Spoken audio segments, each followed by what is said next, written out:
Hey, what's up guys? It's Marv and welcome back to another Asphalt Legends Unite video, and so far it has been one full week since the launch of Alu.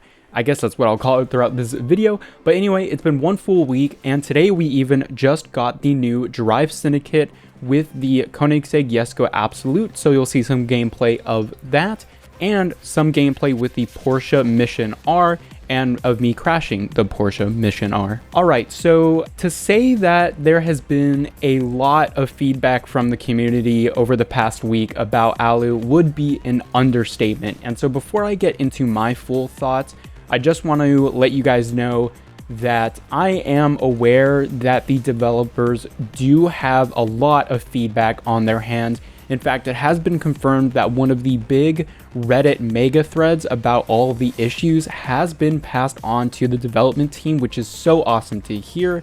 So while I am going to touch on some good, I'm also going to talk about some bad points that I've seen. It has definitely been a bit of an up and down so far, but let's get into it. Firstly, let's talk about what you're seeing on screen now, which is the Singapore track. I was really excited about this track. I thought it looked really awesome in the preview that we got, and the route that was showed to us with the Lycan Hypersport actually looked quite decent. It wasn't anything crazy top speed oriented like Himalayas, but it also didn't look super crowded and condensed or really boring like some of the other maps. But unfortunately, I was completely wrong. It really sucks that I feel this way, but I think Singapore is one of the lowest tier maps we've gotten so far. And I think that's for a couple of reasons. Now, it has been reported to the devs that the drifting radius and the drifting speed for cars does seem to be worse on Singapore than other tracks. So hopefully that's something they can take a look at. But I'm also quite a bit confused by the overall layout. You'll see sometimes throughout this video, there's that one section where you go off a ramp and then immediately hit a hard 90-degree corner. Everyone crashes into that. Not only do they crash into the barrier at the end of the corner, but because of the jump, there's also a bit of a force that pushes you sideways.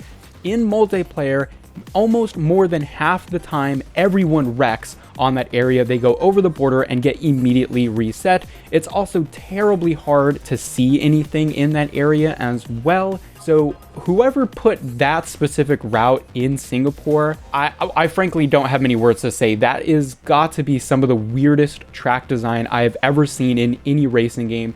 It completely reverses the concept of how Asphalt works, with jumps and airspeed and cars that honestly do feel more like boats than they have ever felt like in the entirety of the Asphalt franchise.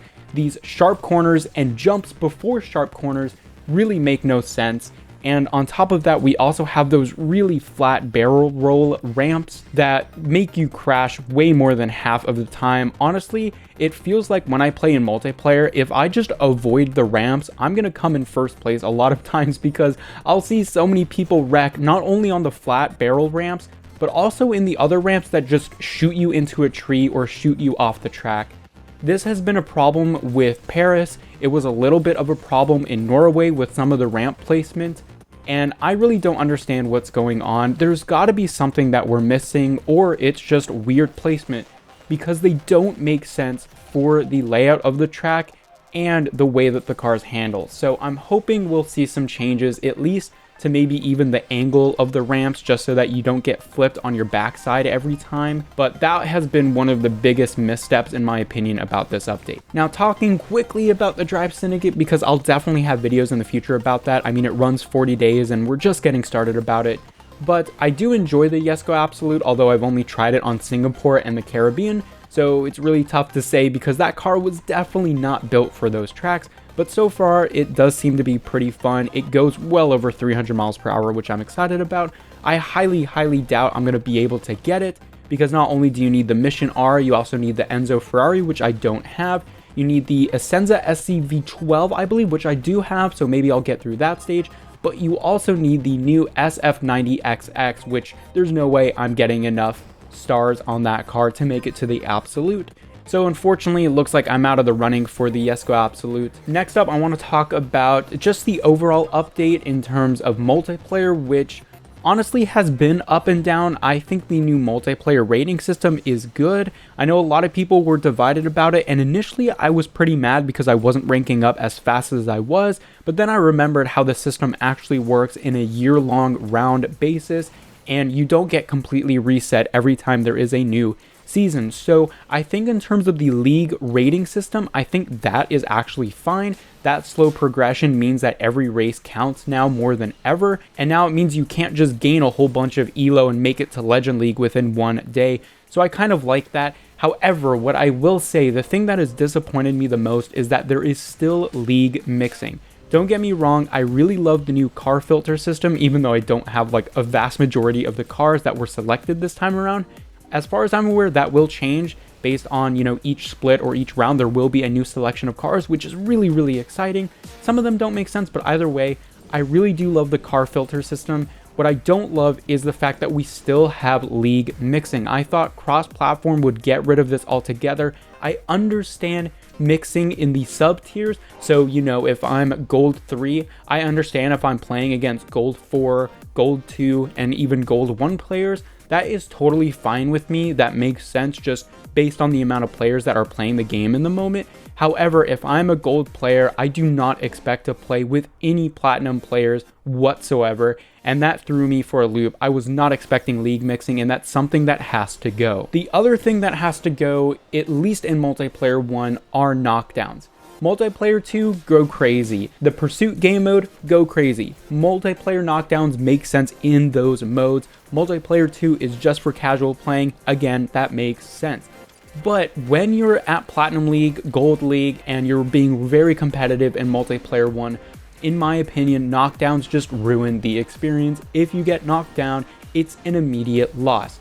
And just that fact doesn't necessarily mean that knockdowns aren't okay. It's also the fact that there is nothing you can do about someone right behind you who immediately 360s or slams into you with a shockwave, and you have no idea what's right behind you. There's no rear view mirror in this game. There's no indication that someone is behind you. And not only does that aspect make no sense for knockdowns, we also have very poor connections between players, which is understandable because it's worldwide matchmaking. We aren't locally based. So there's going to be a big difference in ping and network, especially if I'm on PC and I'm playing with an Ethernet connection compared to someone who's playing on a mobile network. There's going to be a lot of lag, which is fine. I want to play with players all over the world, but what I don't want to see is me 360ing someone 15 times and they're perfectly fine, only for them to literally just barely touch me and I get exploded. So in my opinion, knockdowns need to be removed, at least from multiplayer 1. I understand that there has been an argument made before from the developers that knockdowns are a core mechanic in Asphalt, and I get that, and I'm not arguing that they should be removed from the entire game. I just think that in a competitive environment, they don't really make sense. But again, overall, in terms of the changes that were made to multiplayer 1, I do enjoy them. I enjoy the fact that the multiplayer league progression is going to span out over the course of one whole year. It means there is way more nuance in terms of grinding the leaderboard. And of course, we have cross-platform, so I'm playing against players I've never played against before, which is really awesome. So in general, the multiplayer changes have been good.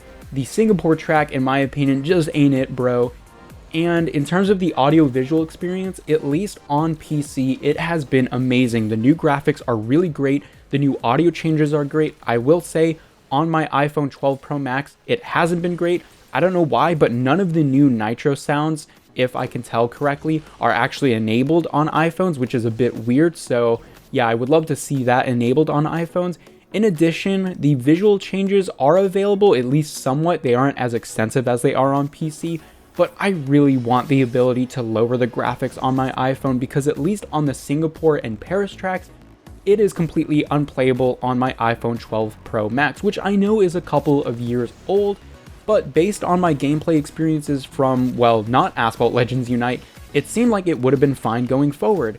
So that's a bit frustrating, not only to have those complete frame drops, and it's not like it just drops below 60 and it's a bit wobbly, it drops well below 30 and is, in my opinion, unplayable, at least on those tracks for now. And yes, I'm aware, And just to let you guys know, the devs are working on a hotfix for a ton of issues, and I assume they'll continue to work on issues. So again, this isn't like a ranting video where I'm just like throwing shade at the developers, because A, I understand that they're working on a hotfix and I don't want to like encourage hate or anything. I'm just pointing out things that I see. And B, I assume that the team working on it isn't like a crazy, you know, Call of Duty sized studio working on all of these issues at once.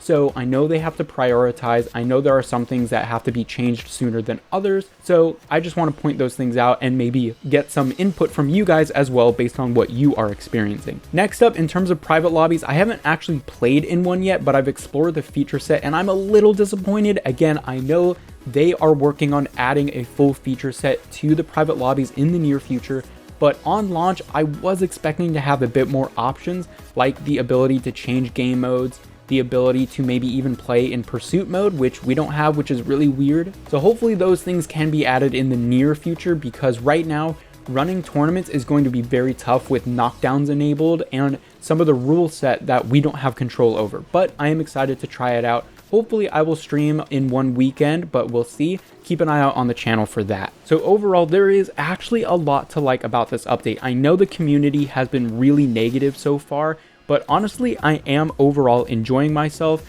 Not only am I able to play on my PC with full max graphics, a controller, and now I've actually enabled tilt controls with my PlayStation controller, so it feels like I'm playing on my iPhone, but I have a giant screen. But now I have tilt controls on my PC, which is really fun to try out. And the overall experience, I would say, has gotten a bit better, although it definitely still feels like a mobile game. But of course, there are the downsides. And yes, if we're talking about, you know, the bugs and the UI, like the big, huge player names in multiplayer, which are really unacceptable, those things are getting fixed and those things will get tweaked. The things that I'm really more worried about are the big feature sets and the tracks. Honestly, I thought we were going to have a huge uplift in the quality of tracks that we got with Norway, because I think that's a great track. Despite its occasional flaws with the ramp placements, it's overall a really fun track with very unique mechanics. That really hasn't been my experience with Singapore, despite the quirky features it has, like the rides going around that are collision based, which is really fun. But the track layout itself just doesn't work for the gameplay of Asphalt. So I know this video is getting to be a bit long, but I just want to sum things up and go over my, well, overall thoughts about Asphalt Legends Unite. I think the biggest thing is that multiplayer definitely feels way more fresh than it has before. Yes, knockdowns are still here and I lose so much elo from random stuff that I have no control over, which is so frustrating. But the car filters are really awesome, and I think the league system is overall a benefit. I think it's just that players haven't gotten used to it and fully understand that they won't be fully reset between each split. You'll go down a couple of sub tiers, but you're not going to be fully reset from zero. So the fact that you have to grind a lot more between tiers makes sense, and it makes that grind even more rewarding. Although I will say they should improve the rewards in the card packs. So I like the overall new multiplayer system. MP2 is fun. I can just swing my Tuatara out whenever I want to, which is really fun. My only main concern, like I've said a million times, is the knockdowns in MP1. I'd say the Singapore track is the biggest disappointment so far. It's just not very fun, unfortunately, and that's what it comes down to. You know, when I play Asphalt, I expect those big jumps, those really big set piece moments of awe that I used to get in Asphalt 8, and I just don't get those very often anymore in Asphalt Legends Unite. Norway gave me a little hint of that, and I really love that track because of it, and I was really hoping that was the direction the new track design would go, but that doesn't seem to be the case. I understand the new mechanics are a little bit fresh and interesting, like the breakable objects. That's something that's cool, but the overall layout of Singapore doesn't make any sense whatsoever. Considering the fact that we know they are working on bugs and performance optimizations, I'm not going to hold them to it on that aspect right now. That's just going to get better over time. I'm not too concerned, and I'm pretty optimistic about the future. If they can quickly optimize devices and if they can quickly add features to private lobbies and fix all those audio bugs, I'm really sure that Asphalt Legends Unite is going to be a marked improvement from Asphalt 9. However, those things need to be addressed by the developers, and I really hope that at some point we can get a more visual timeline of when we can expect changes and what those changes will be. I know overall maybe this video seemed a little bit negative, but honestly throughout this week I've played more Asphalt than I ever have in a very long time, although my schedule did free up a bit more, which definitely helped. I am grinding out the Drive Syndicate as we speak, so I'll be playing that and hopefully I'll be able to stream that later. But yeah, look, I'm very optimistic about the future of Asphalt Legends Unite, and I don't want this to be just all negative, so I wanted to point out those positives about multiplayer as well. But also I am very curious to hear what you guys think about Asphalt Legends Unite after 1 week in the comment section down below, and I will catch you all later.